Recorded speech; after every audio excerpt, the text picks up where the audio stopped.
ஒப்பிடுதல் அமைதியை திருடும் பழக்கம். நீ உன்னை யாருடன் ஒப்பிடுகிறாய்?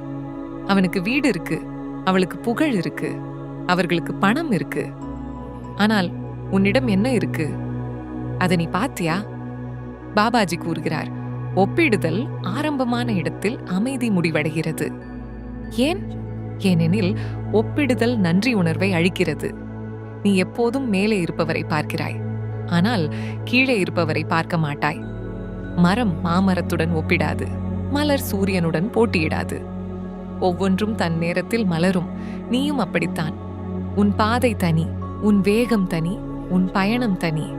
மற்றவரின் வாழ்க்கை அவர்களின் கர்மம், உன் வாழ்க்கை உன் பொறுப்பு. ஒப்பிடுவது வளர்ச்சியை தராது, அது மன அழுத்தத்தை தரும். நேற்றைய உன்னுடன் ஒப்பிடு, அது வளர்ச்சி. இன்றைய உன்னை ஏற்று, அது அமைதி. பாபாஜி சொல்கிறார், நீ தனித்துவமானவன். உன்னை நீ புரிந்து கொண்டால் உலகத்துடன் போட்டி தேவையில்லை. ஒப்பிடாமல் வாழ கற்றுக்கொள். அமைதி உன்னையே தேடி வரும். ஜெய் பாபாஜி.